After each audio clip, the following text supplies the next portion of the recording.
자, 풀박차 가다가 어떤 일이 있었을까요? 가보겠습니다. 뭐야? 사고 났어요? 벌써?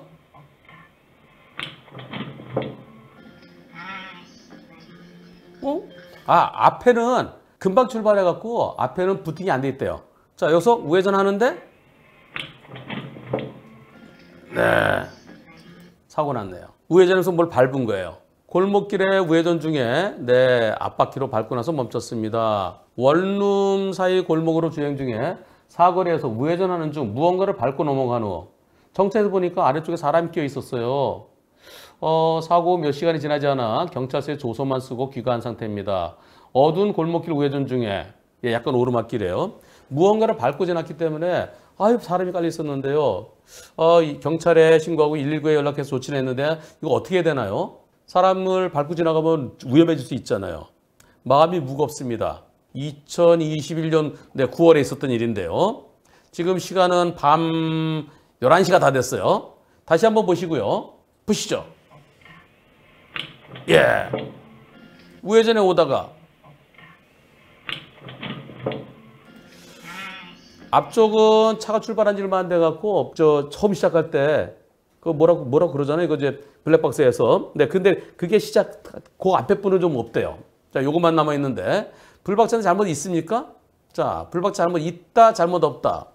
투표 시작. 차가 좀 왔죠. 차 탑승할 때가 아니라. 잘못 있다는 분이 한 분 계십니다. 잘못 없다가 98%. 이분이 저한테 뭐라고 올려주셨냐면은 왜 거기만 녹화되어 있는지 그거를 이분이 올려주신 내용 그대로 보겠습니다.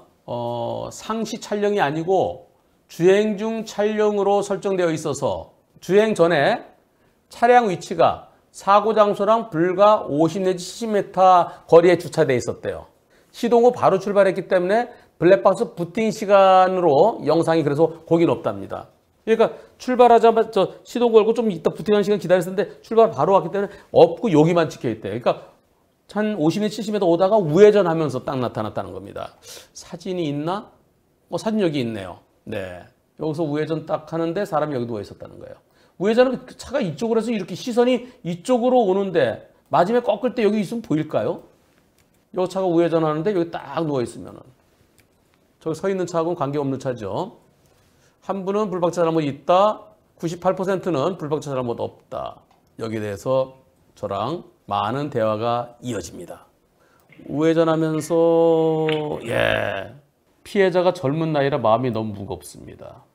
오늘 부검 진행한다고 들었습니다. 무슨 사고인가요? 사망사고입니다.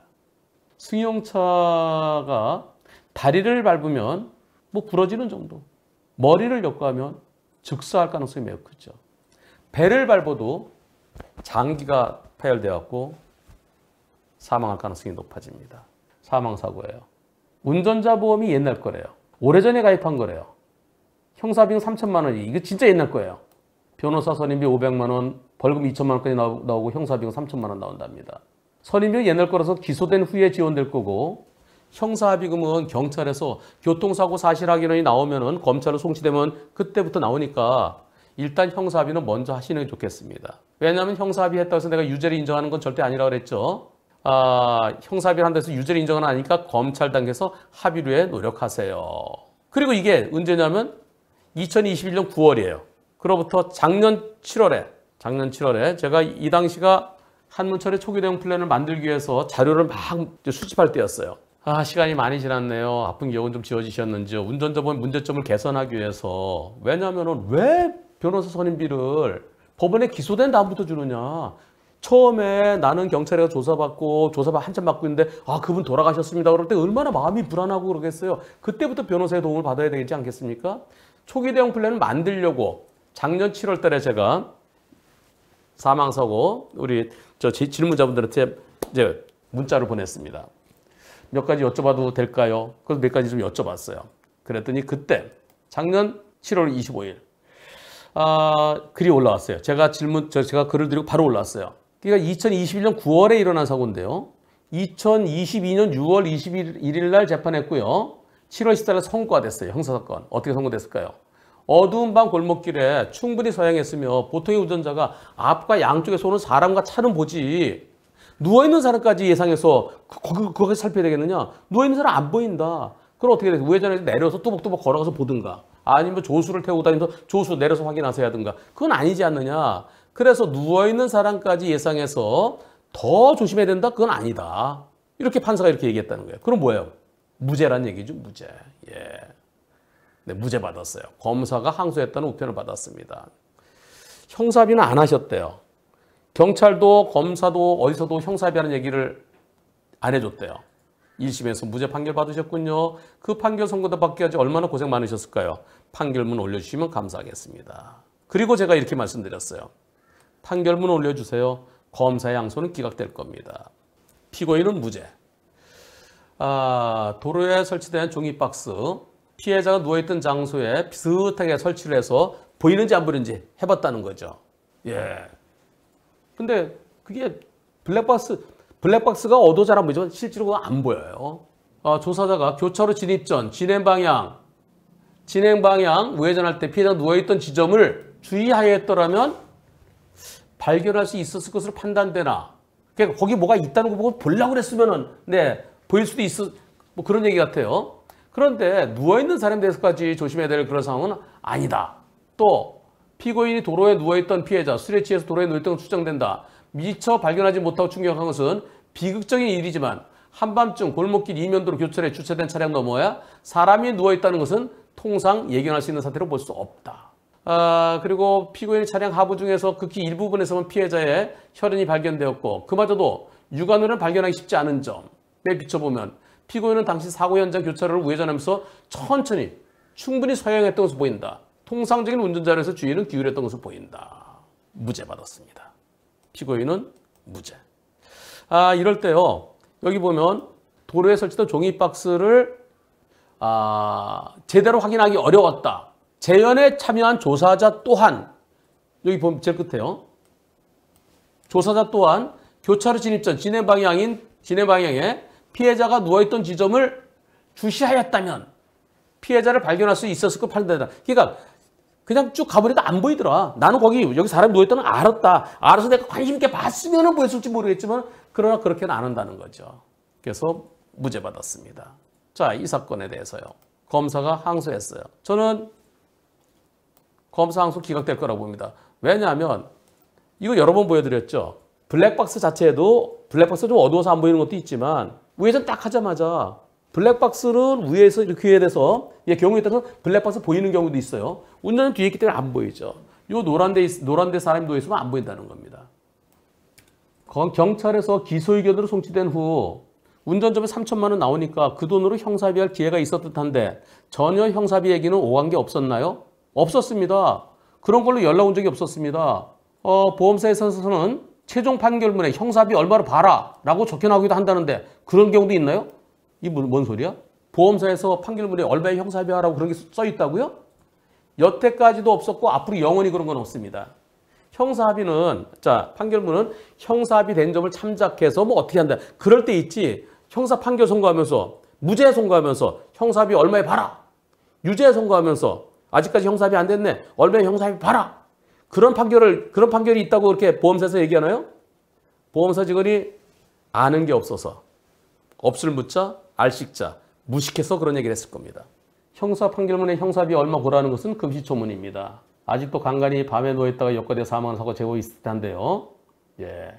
1심 판결문 올려주시면 안 보이는 곳의 역과사고는 운전자에게 불가항력에서 무죄 판결이 이어지고 있다고 유튜브의 방송에 소개하고 싶은데 어떠신지요? 변호사 사무실에서 판결문 우편으로 받기로 했는데요. 지난주 목요일에 도착을 안 했다고 합니다. 사본을 받기는 반대로 찍어서 올리겠습니다. 그게 바로 아까 올려주신 이 무죄 판결문입니다. 이 무죄 판결문. 그런데요. 판결문을 올려주셨는데 유튜브에 방송하는 건 좀 꺼려 하셨어요. 형사비는 안 했습니다. 제가 선임한 변호사 사무실에서는 무죄가 선고됐어도 기각이 되는 것도 재판을 진행한다. 즉 이거는 제가 항소 기각될 거라고 저는 제 의견을 말씀드렸습니다. 항소 기각되더라도 재판이 진행된다. 그렇습니다. 일단 재판하고 기각되든지 인용하든지 하는 거죠. 네, 검사가 항소했으면 재판은 진행됩니다. 올해 7월 달입니다. 거의 1년이 지났어요. 거의 1년이 지나서 제가 또 한 번 작년에 이렇게 대화하고 올해 또 한 번 7월 28일 날 설문조사를 합니다. 운전자 보험 제가 초기 대응 플랜을 만들어서 이제 이걸로 됐나 싶은데도 아직도 부족한 점이 있습니다. 부족한 점을 좀 더 보완하기 위해서 제가 좀 뭐 개선할 것을 좀 더 연구하고 싶은데 이 결과가 어떻게 되는지 궁금합니다. 또 제가 몇 가지 여쭤봤어요. 형사사건 유무죄 결과는 일괄적으로 제가 보낸 거예요. 제가 사망사고 저한테 질문자분들한테 형사합의 여부는 형사합의 했다면 얼마에? 운전자보험 가입 여부는 운전자보험에서 나오는 형사합의금 얼마? 답변 주시면 저한테 큰 도움이 되겠습니다. 그랬더니 그로부터 제가 7월 달에 올렸거든요. 7월 달에 올렸는데 거진 3달이 지났습니다. 3달 만에 밤 12시에 글을 올리셨네요. 안녕하세요. 마음도 답답하고 새로 시작한 일로 인해 늦은 답변 드리게 됐습니다. 1차 재판 후 항소심은 8월 17일 날 진행했는데요. 재판정에 입장하니까 도로교통공단 분석 자료가 나오지 않았다고 해서 2달 연기 후 며칠 전에 10월 17일 날 이틀 전에 항소심 재판이 진행됐습니다. 도로교통공단에 분석을 안 했었군요. 항소심에서 분석했군요. 항소심에서 도로교통공단 분석했으면 더 확실하게 무죄가 될 것 같은데요. 국선 변호인 선정은 기각되었습니다. 나홀로 하셨군요. 재판 진행은 판사가 검사 도로교통공단 자료 봤습니까? 네, 구형하세요. 8개월 구형합니다. 금고 8개월 이렇게 한다는 거죠. 1심에서도 8개월 구형했었는데 무죄 나왔었고요. 저한테 피고인 마지막으로 할 말 있으십니까? 사고 당시 운행 중에 전혀 보이지 않았으며 보안 수사 당시 몇 번의 재현 중에 보여도 일부만 보일 뿐. 여기까지 말하고 나니 네, 저희들이 알아서 판단하겠습니다. 유족들에게 할 말 없나요? 제가 말주변이 없는 편이기도 하고 이런 경우 처음이게 돼서 긴장이 돼서 길게 말은 못하고 사죄의 말은 했습니다. 이게 어느 법원인가요? 광주지방법 순천인가요? 여기 잘렸는데 순천에서 재판했네요. 그러면 항소심은 광주지방법원에서 합니다. 이후 선고일자를 말씀하시고 마무리가 되었습니다. 근데 선고일자 말씀하신 내가 실수한 부분이 있어요. 네, 11월 며칠 판결 선고합니다. 근데 이분이 그날 제가 꼭 와야 되나요? 예. 판결 선고일에 제가 꼭 와야 되나요? 그랬더니 판사가 기분이 많이 안 좋아지신 것 같습니다. 저는 왕복으로 여기까지 가려면 13시간 걸린대요. 허허. 사고가 있었던 지역에서 마음이 좋지 않아 다른 지역으로 이사를 했답니다. 재취업한 지 얼마 되지 않아 개인적인 사정으로 회사를 계속 빠지는 것이 눈치가 보여. 그래서 판사한테 제가 그날도 와야 되나요? 물어본 건데. 이제 마음이 걸리네요. 판사가 기분 나빠했어요. 앞서 말씀드린 것처럼 말을 길게 풀어서 하는 재주가 없어서 단답 형식을 하는 성격이라 긴장도 많이 되고 어디를 보고 있어야 할지도 모르고 그래서 유족분들에 대한 말도 성의가 부족해 보였을 것 같습니다. 그래서 이런 사정을 유족분들과 재판부에 글로 좀 표현하고자 하는데 괜찮을까요? 어떻게 해야 될까요? 그리고 일전에 판결문을 방송에서 소개하신다고 했는데요. 저 많이 망설였습니다. 왜냐면 유족분들이 보면 또 마음 아파할 거 아니겠어요. 사고가 있은 지 얼마 되지 않아 그때는 그 방송을 유족들이 알아본다면 마음이 아플 것 같아서 답변을 못 드렸는데요. 네, 그건 좀 더 생각해 보겠습니다. 그리고요. 제가 선고일 날 제가 꼭 와야 되나요? 그랬더니 판사가 그래요? 구속시켜 드릴까요? 저 너무 당황했어요. 저 어떡하죠? 자, 여기에서요. 요 내용. 제가 13시간 걸리고요. 그리고 여기가 살고 있던 지역 거기에 너무 마음이 트라우마가 커서 다른 지로 옮겼고요. 재취업한 지 얼마 안 돼서 회사 빠지는 눈치가 보여서요. 요걸 그대로 써내세요. 반성문 형태로 제가 판사님 제가 뭘 몰라서 그랬습니다. 제가 법을 몰라서 큰 실수를 했어요. 죄송합니다라고 그거 써내세요. 네, 그리고 제가 무죄 다투고 있지만 진짜 유족분들께는 정말 죄송합니다라고 써내세요. 그런데 운전자 보험이 옛날 거라 많이 아쉬우시죠. 500만 원밖에 안 나오자는 변호사님비 1심에 다 쓰셨나요? 국선 변호인 선정 신청했는데 월수도 270만 원 넘는다는 이유로 기각되었나요? 이게 변호인이 있었으면 저런 얘기를 안 하죠. 그리고 변호사한테 물어보면 되잖아요. 근데 나 혼자 하다 보니까 사선 변호인도 있고 국선 변호인도 없고 그러니까 판사님 판결 선고일날 제가 꼭 와야만 되나요? 구속시켜드릴까요? 일이 되는 거죠. 예. 그래서 판사 앞에서 말을 잘해야 돼요. 이분은요, 내가 말 잘못해갖고 나중에 나 혹시 실형송 받으면 어떡하나? 1심에서 무죄가 번복돼갖고 검사의 항소가 인용돼서 8개월, 금고 8개월인데 나 그중에서 혹시 4개월 살면 어떻게 되나? 지금 별의별 걱정이 많으실 겁니다. 국선 변호인 선정도 기각됐잖아요. 항소심 판결은 언젠가요? 그 이전에 유튜브 방송할까요? 아니면 항소심 판결 끝난 다음에 할까요?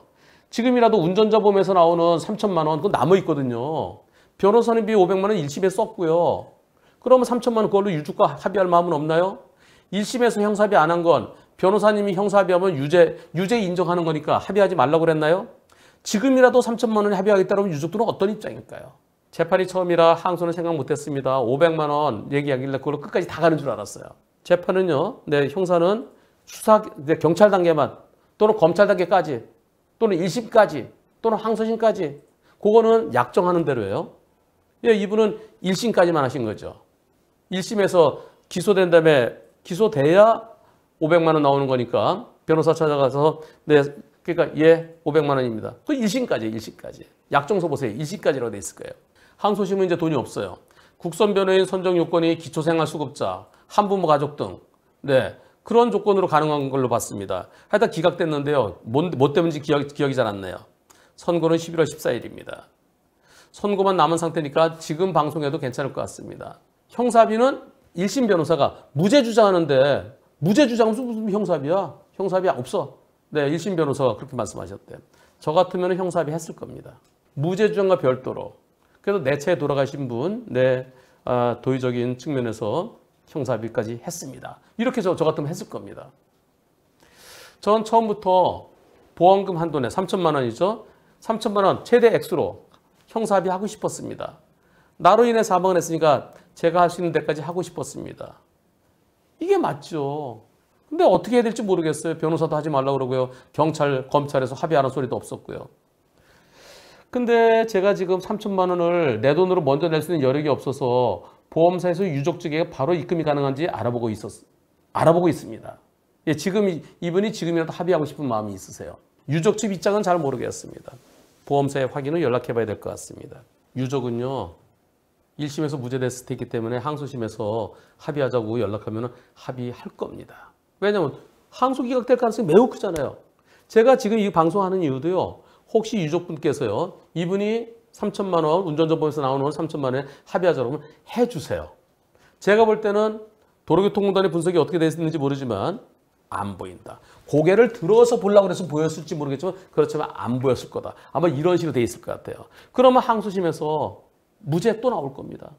검사가 대법원에 상고해도 상고 기각될 것으로 저는 보여져요. 저는 이런 사건을 많이 봤잖아요. 무죄 확정된 걸 여러 건 봤잖아요.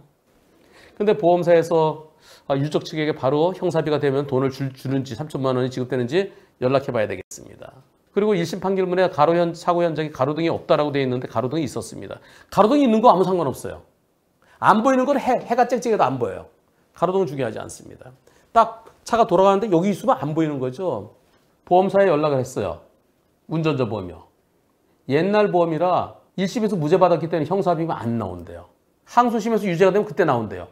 이런 개떡같은, 항소심에서 유죄 나오면 이미 재판이 끝났는데 무슨 놈이, 아니 지금 이분은요 1심에서 무죄 받았지만 항소심에서 혹시 내가 유죄될까 봐 또 그것과 무관하게 유무죄를 떠나서 형사비를 하려고 그러는데 지금 재판 안 끝난 거예요. 무죄 확정된 거 아니에요. 무죄가 완전히 확정됐으면 형사비 할 필요가 없죠. 아직까지 불안해요. 판사님, 제가 판결 선고일날 꼭 나와야 되나요?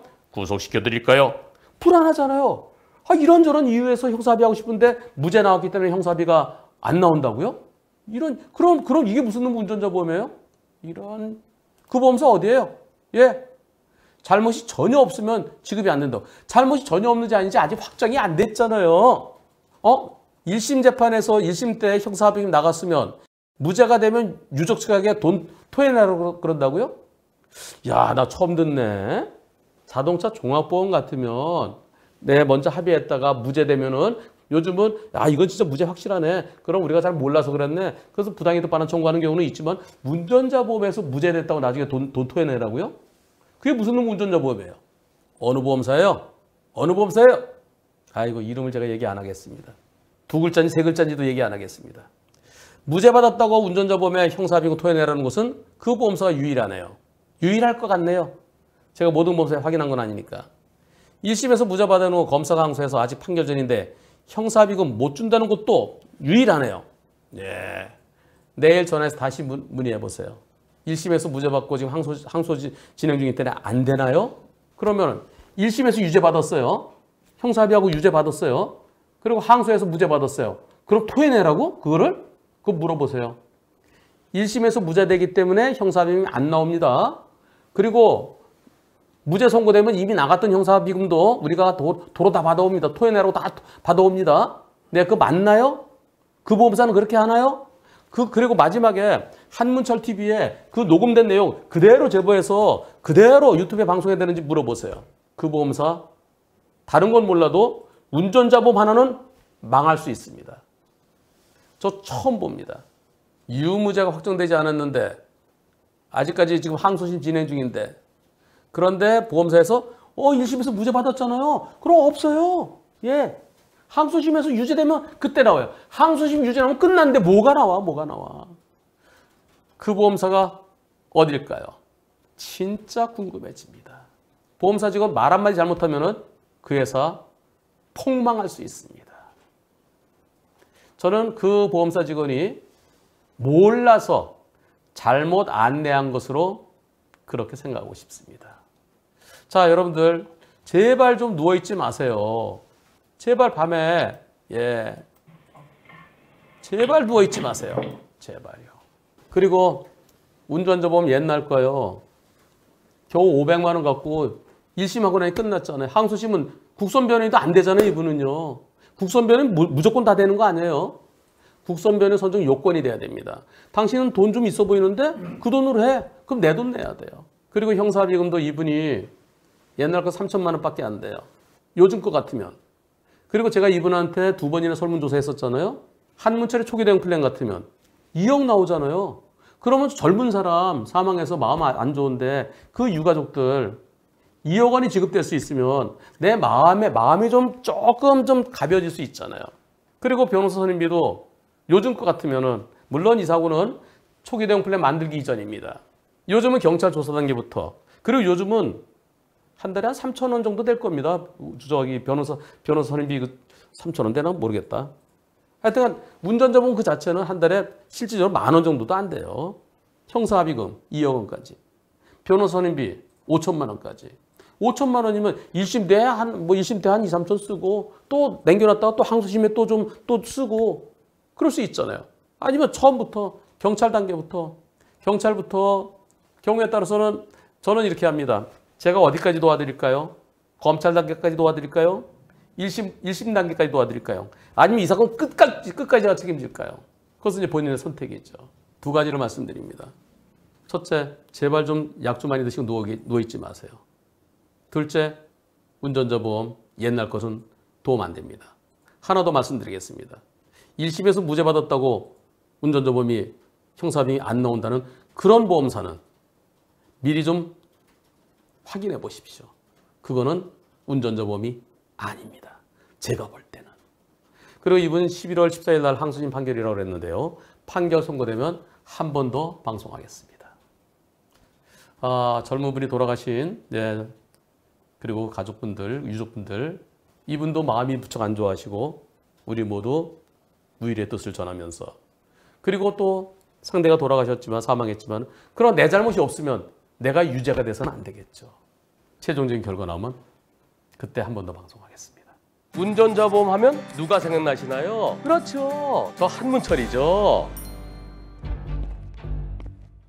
대한민국 대표 운전자 보험 한문철의 초기 대응 플랜. 예전의 운전자 보험은 법원에 기소된 이후에만 변호사 선임비를 지원받을 수 있었지만 한문철의 초기 대응 플랜은 업계 최초로 경찰 조사 단계부터 변호사의 선임비를 지원받을 수 있게 만든 거 알고 계시죠? 특약 한 사고당 실손 비례 보상. 그런데 말입니다. 우리가 놓친 게 하나 있었습니다. 하 실장, 어제 맡은 그 형사사건 선임비하고 의견서 제출했죠? 변호사님, 그게 아직 그거 서둘러야 되는데. 변호사 수임료가 아직 안 들어왔습니다. 그 사건 경찰 조사 단계부터 변호사 선임비 지원해주는 운전자 보험 아니었나요? 그렇긴 한데요. 보험사에서 곧바로 선임료를 지원해주는 게 아니라서 의뢰인이 돈을 빌리러 다니느라 시간이 필요하다고 합니다. 아니, 보험도 가입되어 있는데 돈을 빌리러 다닌다고요? 이게 무슨 얘기죠? 지금까지의 운전자 보험은 내 돈으로 먼저 변호사 비용을 지급하고 나중에 보험사에 청구하는 구조였습니다. 하지만 갑작스럽게 큰 돈을 마련하는 게 쉽지는 않죠. 그런 경우에 대비하기 위해서 운전자 보험에 가입한 거 아니겠습니까? 바로 이 문제점 해결해야 되겠죠? 그래서 이번에도 저와 DB손해보험이 함께 만들었습니다. 한문철의 초기 대응 플랜은 변호사를 선임하는 즉시 선임비의 50%를 곧바로 지급합니다. 타인 사망, 중대법규 위반 중상의 1에서 3급 시 가입 금액 한도 내. 저 한문철이 제 이름을 걸고 만든 초기 대응 플랜 한 번 더 앞서가겠습니다. 지금 알아보시죠. 1644-0070, 1644-007 빵! 보험계약 체결 전 상품 설명서 및 약관을 읽어보시기 바랍니다.